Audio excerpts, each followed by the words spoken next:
right, takes a couple more steps to pre-trip this truck, but we have to check the oil. Whew. I really like these cattle guards. They look freaking cool.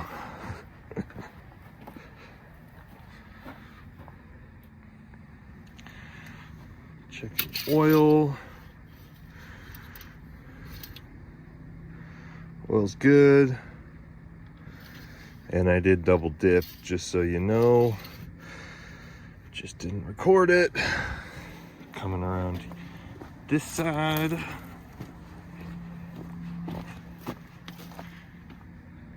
Oh. Well, that's low on coolant. Okay. Luckily, Caden over here. Caden has some coolant for me. So I don't. You know what they say. Nice. Use your balance. Put some of this in there.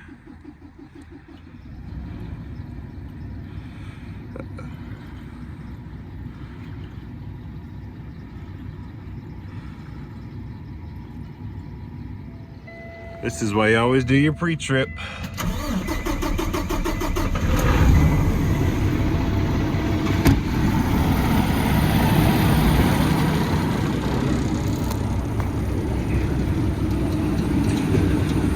Oh my gosh. And don't try and close the hood one-handed while you're recording with your stupid cell phone.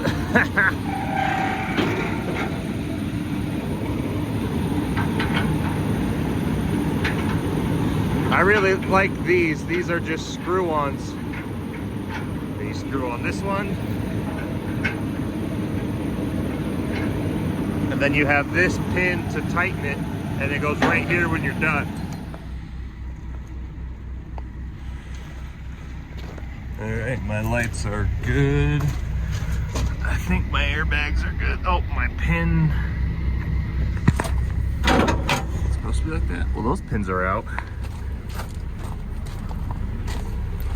This trailer's been sitting for a while, so need a good go through.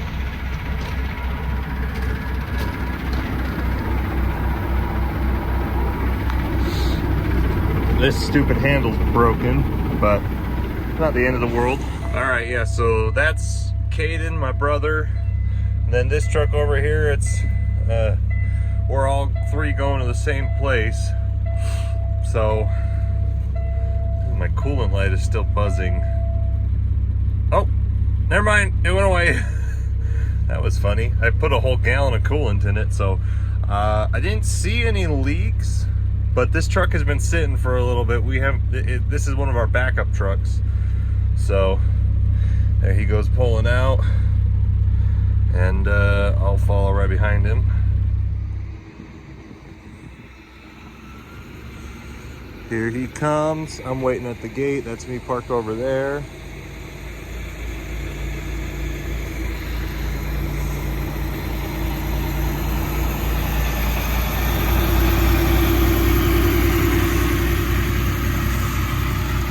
Love that giant RE. We do have a light out on that trailer, but we will fix it when we get home.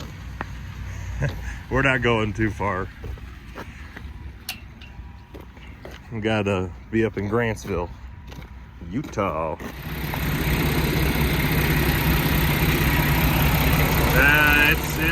It's still leaking a little bit.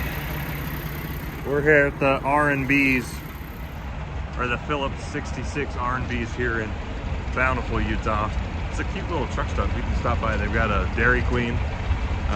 But I was driving, and at first my regular coolant light came on, and then the stop coolant light came on, so the stop engine light, the red light. So I've got a leak somewhere. It's not too fast, I don't think, but I'm just gonna buy a couple more gallons of coolant just to be safe. I always watch my temperature, so I'm not gonna overheat the engine. but and I'm not going too far. I want to be careful. I don't want. We have PACCAR warranty on the engine up until 700,000 miles for this truck, but still, even with warranty, a warranty is going to get maxed out on an overhaul, so you're still dumping tens of thousands of dollars into a repair even if you have warranty. So it's not, you got to take care of those engines. That's the most expensive part of your truck.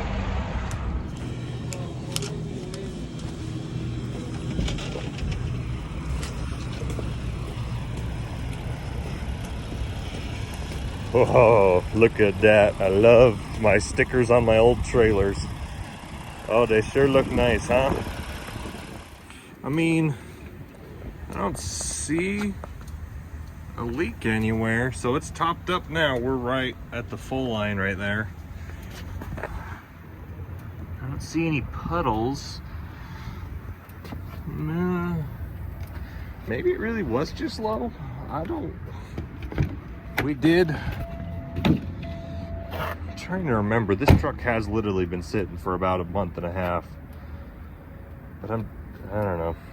Anyways, I'll still be on time to my pickup, so let's get rolling. So now that I'm thinking about it, I do remember that we serviced this truck about 3 weeks ago, and then we parked it, and I don't think we've actually used it since it was serviced. And we did a full, you know, you do your oil and all your fluids. So we did a full service on it. So there's a chance that it just had a really big bubble. I mean, that feels like that was too low. The other possibility, if I can't find a leak anywhere, is that it is eating it and I have a, you know, internal leak. That. Anyways, that's kind of what we're looking at, but yeah, it's not going off now, so I'll keep you posted on that one. We'll see what happens. Google's telling me that I will be right on time, but even if I'm a little bit late, at least I got the 2 trucks ahead of me to stall. So, yeah.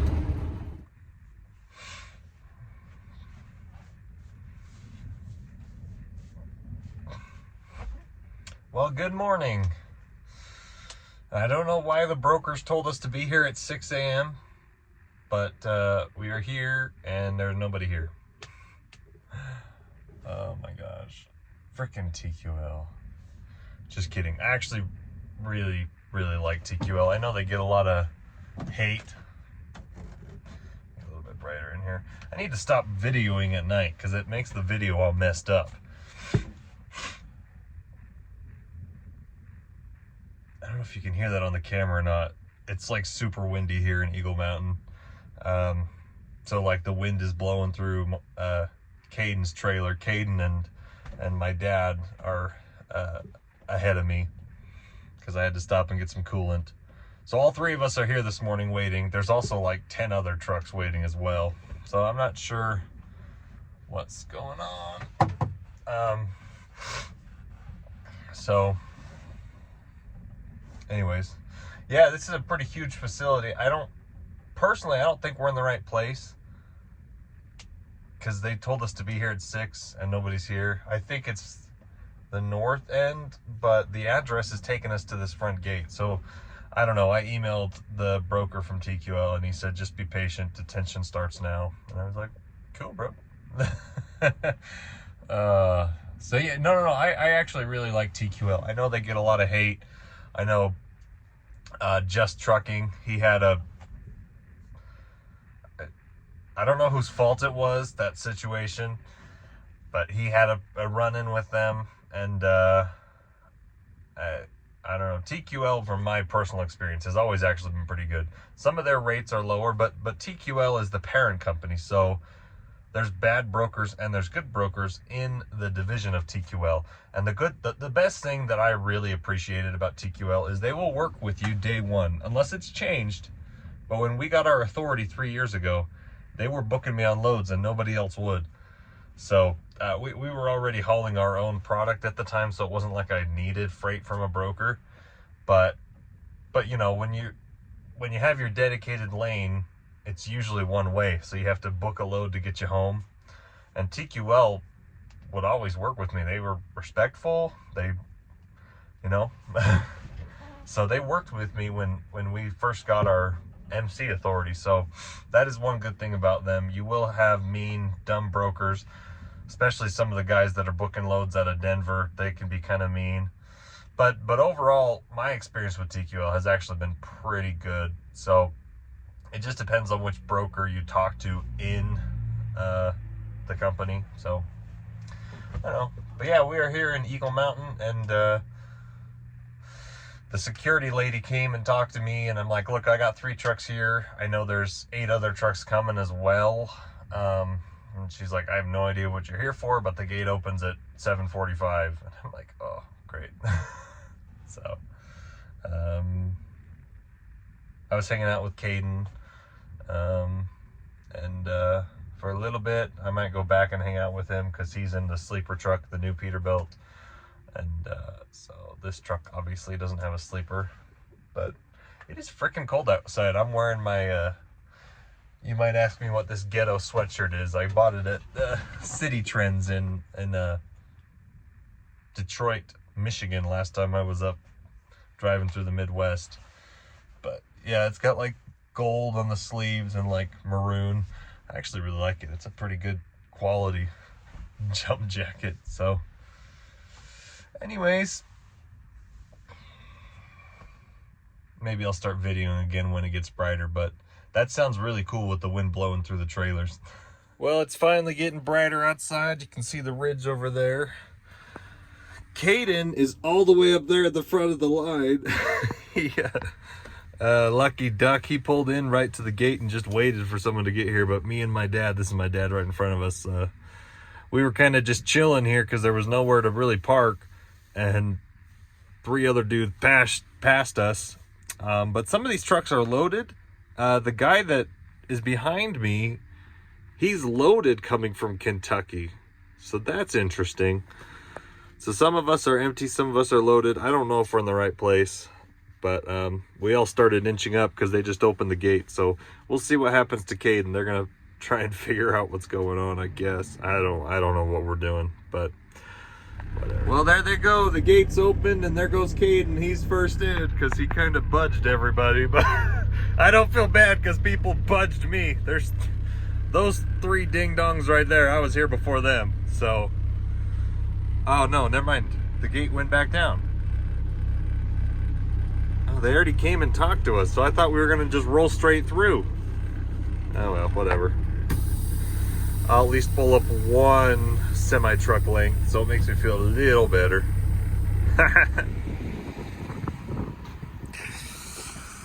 Oh my gosh, it's cold. My freaking phone is dying, so I went to go see if there was an extra charger in the blue truck, but there was not. So hopefully my phone does not die. Turn that down. Yeah, we haven't moved for about, it's been a half hour since Caden went through the gate. Nobody else has gone in, so. It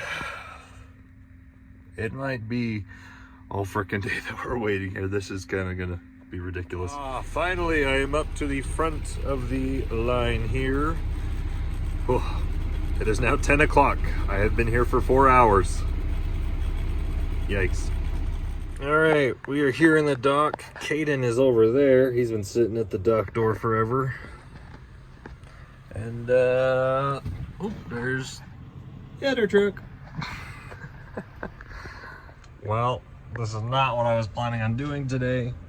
Not planning on sitting and waiting all freaking day, but here we are. So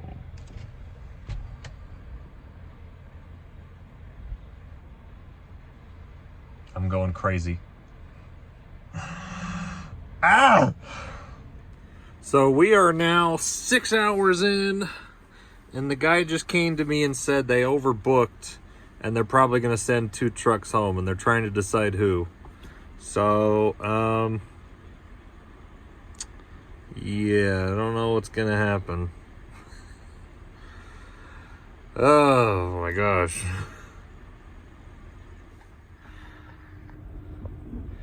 All right, there's Caden. He's finally loaded.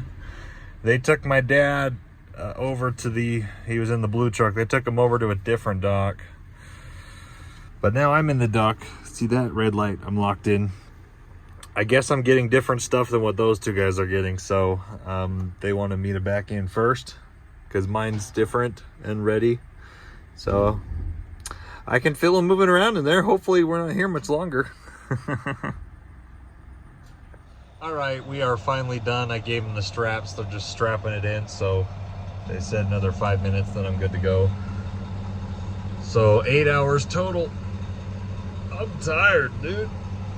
Oh, isn't it amazing how like you don't do anything all day and then you're still tired? It's only like 2 o'clock in the afternoon. I haven't done a freaking thing today. I've only driven 80 miles. That's all I've done today. Waited in the truck. Ugh. Anyways, I'm ready to get home.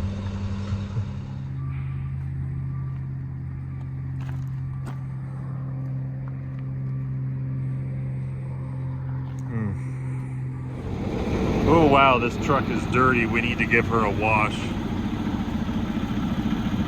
But I won't be doing that today. My other driver can do that later.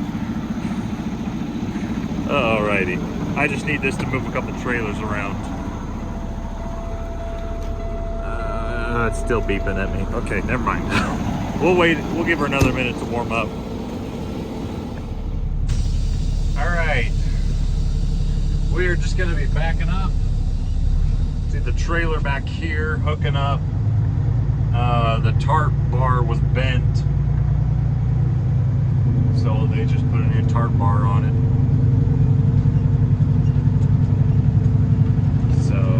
Hooking up, and then we'll be taking it across the street to the transfer yard.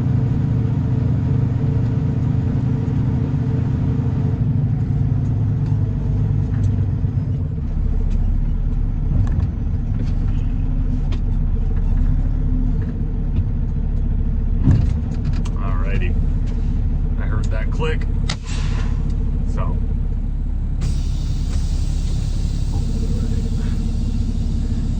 Test my trailer brakes work, so we're good. Yeah, not super crazy. We're just driving this refused trailer across the street, not actually taking a load yet. It's actually been a pretty boring week for me because I don't have any trucks available, and we've been pretty busy, and all my other drivers have been running pretty hard, so I have to stay at home and do all the paperwork. So I haven't really gotten to go anywhere yet. That's why I'm so excited to go to Texas, because I'm going to finally be driving again. So, wonder if the trailer has an air leak or... Nope, never mind. This trailer has like 6 air tanks on it, and it just takes forever to air up. So, yeah, so I'm excited to go to Dallas. It'll be a fun little trip. I'm trying to find a trailer, like a loadout trailer or a power-only trailer to get me home. Maybe if I get something going from Dallas to Denver, that's a pretty common lane. And then I just deadhead 400 miles home from Denver. Maybe, I'm not sure yet. So, anyways, just cross the street and then I'll park for a second, talk a little bit more what I want to say. But yeah, this is a dirty truck. I mean, we wash our trucks every week, but you know, when you go to the landfill, the trucks just get dirty again. That's just kind of what happens. So